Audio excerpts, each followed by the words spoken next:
नमस्कार दोस्तों, target 99 channel में आप सभी को स्वागत है। दोस्तों, आज 13 नवंबर 2021 के सेकंड शिफ्ट से संबंधित हिंदी का वीडियो लेकर के प्रेजेंट हुए हैं, जिसमें सभी 40 प्रश्न को हम हल करेंगे।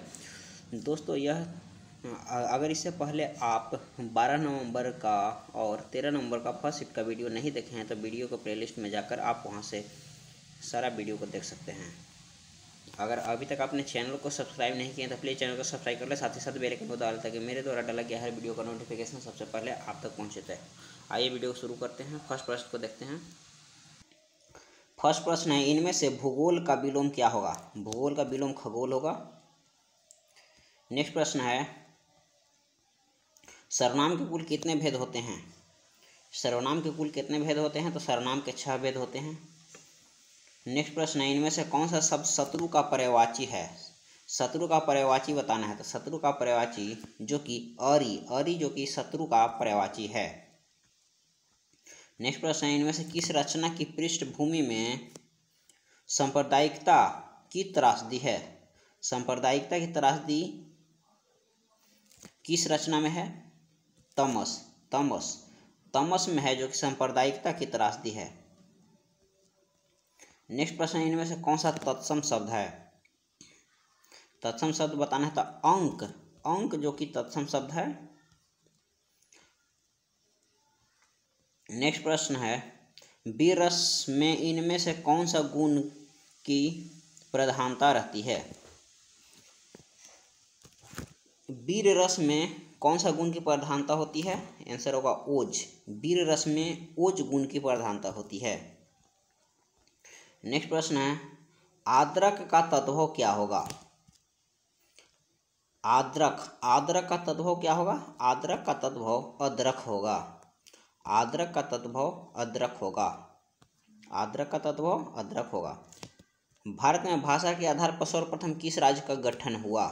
भाषा के आधार पर सर्वप्रथम आंध्र प्रदेश का गठन हुआ था।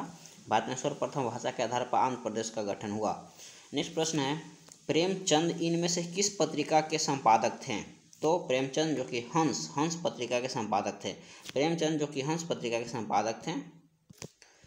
नेक्स्ट प्रश्न है, नाक का बाल होना मुहावरे का अर्थ क्या होगा? नाक का बाल होना अधिक प्यारा होना। नाक का बाल होना अधिक प्यारा होना। नेक्स्ट है, चंदायन इनमें से किस लोक कथा पर आधारित है? चंदायन जो कि चनैनी पर आधारित है। चंदायन जो कि चनैनी लोक कथा पर आधारित है। चंदायन है जो चनैनी लोक कथा पर आधारित है। नेक्स्ट प्रश्न है, अनुस्वार स्वरों का उच्चारण स्थान कौन सा होता है? अनुस्वार का नाक और मुंह दोनों, और निर्नुनासिक, जिसे अनुनासिक जो होता है ना, अनुनासिक का नाक और मुंह दोनों होता है, और निर्नुनासिक का नाक नहीं होता है, केवल मुंह होता है। नेक्स्ट प्रश्न है, इनमें से संचारी भाव की संख्या कितनी है? संचारी भाव की संख्या 33 होती है। संचारी भाव की संख्या 33 होता है। नेक्स्ट प्रश्न है, इनमें से हिंदी के प्रथम सूफी कवि कौन हैं? हिंदी के प्रथम सूफी कवि जो कि मुल्ला दाऊद को कहा जाता है। मुल्ला दाऊद को हिंदी का प्रथम सूफी कवि कहा जाता है। हिंदी का प्रथम सूफी कवि मुल्ला दाऊद को कहा जाता है। नेक्स्ट प्रश्न है, हिंदी इनमें से किस भाषा परिवार की भाषा है? हिंदी जो कि भारोपीय भाषा परिवार की भाषा है। हिंदी कौन सी भाषा परिवार की भाषा है? तो यह जो कि भारोपीय भाषा परिवार की भाषा है। नेक्स्ट प्रश्न है, पहला ज्ञानपीठ पुरस्कार किस भाषा के लिए मिला था? पहला ज्ञानपीठ पुरस्कार है जो किस भाषा के लिए दिया गया था? तो आंसर होगा मलयालम भाषा के लिए प्रथम ज्ञानपीठ पुरस्कार दिया गया था। नेक्स्ट है, इनमें से कौन सा शब्द बहुवचन है? प्राण जो कि बहुवचन है। प्राण हमेशा बहुवचन में होता है। नेक्स्ट है, श्रृंगार काल इनमें से किसे कहा जाता है? रीतिकाल को श्रृंगार काल इनमें से किसे कहा जाता है? रीतिकाल के श्रृंगार काल जो कि विश्वनाथ प्रसाद मिश्र को कहा जाता है। विश्वनाथ प्रसाद मिश्र को रीतिकाल को श्रृंगार काल कहा जाता है। रीति जो कि विश्वनाथ प्रसाद सिंह जो हैं से रीतिकाल को श्रृंगार काल कहे थे। रीतिकाल को श्रृंगार काल किसने कहा था? ध्यान रखिएगा, विश्वनाथ प्रसाद सिंह। विश्वनाथ प्रसाद सिंह के द्वारा रीतिकाल को श्रृंगार काल कहा गया। नेक्स्ट है, पंचमाक्षर बताना, इसमें से पंचमाक्षर कौन है? तो म जो कि पंचमाक्षर है। इसी अंग टवर्गी न म जो कि पंचमाक्षर के अंतर्गत आते हैं। इसकी संख्या 5 होती है। नेक्स्ट है आसमान। आसमान का पर्यायवाची क्या होगा? तो आसमान का पर्यायवाची जो कि व्योम होता है। नेक्स्ट प्रश्न है निम्नलिखित में से कौन सा उष्ण व्यंजन है? उष्ण व्यंजन के अंतर्गत 4 आते हैं, तीनों स यानी तालवी संपूर्धनी स दंती स और उसके साथ ह जो कि उष्ण व्यंजन के अंतर्गत आती है। नेक्स्ट प्रश्न है परंपरा से चली आ रही बात, इनमें से लिए कौन सा शब्द का प्रयुक्त होगा? परंपरा से चली आ रही बात के लिए अनुश्रुति शब्द का प्रयोग होगा। परंपरा से चली आ रही बात के लिए अनुश्रुति शब्द का प्रयोग होगा। नेक्स्ट प्रश्न है इनमें से बादल का पर्यायवाची कौन है? बादल का पर्यायवाची शब्द नीरद होता है। नीरद जो कि बादल का पर्यायवाची शब्द है। इसमें और ऑप्शन है अनिल। अनिल जो कि हवा का पर्यायवाची शब्द होता है। इसी तरह अनल जो कि आग का पर्यायवाची शब्द होता है। नेक्स्ट प्रश्न है समष्टि। समष्टि का विलोम बताना है। समष्टि का विलोम क्या होगा? समष्टि का विलोम जो कि व्यष्टि होता है। व्यष्टि के समष्टि, समष्टि के व्यष्टि होता है। किस उपन्यास की पृष्ठभूमि आंचलिक है? बताना है कि किस उपन्यास की पृष्ठभूमि है जो आंचलिक है। आंचलिक जो कि मैला आंचल, मैला आंचल की पृष्ठभूमि जो कि मैथिलिक है। नेक्स्ट प्रश्न है बीती विभावरी जागिरी अंबर पनघट में डूबो रही, तारा घट उषा नागरी, इनमें से कौन सा अलंकार है? बताना है बीती विभावरी जागरी अंबर पनघट में डूबो रही, तारा घट उषा नागरी। इसमें बताना है कि कौन सा अलंकार का प्रयोग हुआ है? तो इसमें जो कि रूपक अलंकार का प्रयोग हुआ है। नेक्स्ट प्रश्न है रामकृष्ण मिशन द्वारा संचालित किस पत्रिका का संपादक सूर्यकांत त्रिपाठी निराला ने किया था? सूर्यकांत त्रिपाठी निराला के द्वारा रामकृष्ण मिशन द्वारा संचालित किस पत्रिका का संपादन किया गया था? आंसर होगा समन्वय।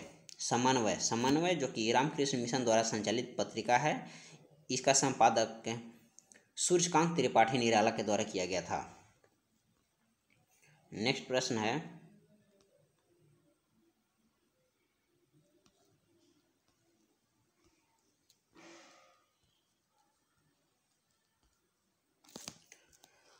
हिंदी में मूलतः वर्णों की संख्या कितनी होती है? हिंदी में मूलतः वर्णों की संख्या 52 होती है। अगर इंग्लिश में पूछे तो इंग्लिश में 26 होती है, तो 26 का 2 गुना हिंदी में 52 होता है। याद करने के लिए आप इस तरह से भी याद रख सकते हैं। नेक्स्ट है खेत रहना। खेत रहना मुहावरे का अर्थ क्या होगा? खेत रहना मतलब वीर गति पाना। खेत रहना वीर गति पाना। नेक्स्ट है मगधी अपभ्रंश से संबंधित भाषा कौन है? मगधी अपभ्रंश से संबंधित भाषा बंगला है। नेक्स्ट है जिनका जन्म पहले हुआ हो उसे अग्रज कहते हैं। जिसका जन्म पहले हुआ है उसके लिए अग्रज शब्द का प्रयोग करेंगे। इनमें से कौन सा शब्द तत्सम है? पवन। पवन जो कि तत्सम शब्द है। पवन जो कि तत्सम शब्द है। नेक्स्ट है बाधा था विधु को किसने, इन काली जंजीरों से, मनी वाले फनियों का मुख क्यों भरा हुआ हीरो से। इनमें से कौन सा अलंकार है? अलंकार बताना है बाधा था विधु को किसने, इन काली जंजीरों से, मनी वाले फनियों का मुख क्यों भरा हुआ हीरो से। इसमें अलंकार बताना है। इसमें अतिशयोक्ति अलंकार है। अतिशयोक्ति अलंकार जब किसी बात को बढ़ा चढ़ा कर कहा जाए उसमें अतिशयोक्ति अलंकार का प्रयोग किया जाता है। तो इसमें अतिशयोक्ति अलंकार है। नेक्स्ट प्रश्न है इनमें से शुद्ध शब्द कौन है? शुद्ध शब्द बताना है। तो शुद्ध शब्द यानी अधेयता। अधेयता इस तरह से लिखा था अ आधा ध य के ऊपर एकार त आकार ता, अधेयता। अधेयता लिखा था अधेयता। अधीयता लिखा था गलत है। अध्यात गलती है। और अगर आपको अध्ययता लिखे तो भी गलत है। इसमें जो कि अधेयता होता है। नेक्स्ट निम्नलिखित में किस व्यंजन का उच्चारण तालु है? तालु च वर्ग यानी इसमें ज है जिसका उच्चारण स्थान तालु होगा। च वर्ग का उच्चारण स्थान तालु होता है। नेक्स्ट है इनमें से कौन सा शब्द नदी का पर्यायवाची नहीं है? नदी का पर्यायवाची नहीं है, तो नदी का पर्यायवाची जो कि आपदा, नदी का पर्यायवाची नहीं है, आपदा जो कि नदी का पर्यायवाची नहीं है। निम्नगा, आपगा, सरिता जो कि नदी का पर्यायवाची है। नदी का पर्यायवाची आपगा, निम्नगा, सरिता जो कि नदी का पर्यायवाची है। नेक्स्ट में आज का आखिरी प्रश्न है, निम्न से सही शब्द कौन सा है? कृतघ्न जो कि सही यानी श्रुति भिन्नार्थ से संबंध किया है, जो कि सही कौन लिखा हुआ है? तो कृतघ्न इस तरह से लिखाता है, कृतघ्न, क्री त घ में ना लगा देना है, कृतघ्न इस तरह से लिखाता है। तो दोस्तों आज की वीडियो में बस इतना ही। दोस्तों अगर वीडियो पसंद आए तो वीडियो को लाइक करें, चैनल को सब्सक्राइब करें, साथ ही साथ बेल आइकन को दबाएं ताकि मेरे द्वारा डाला गया हर वीडियो का नोटिफिकेशन सबसे पहले आप तक पहुंचे।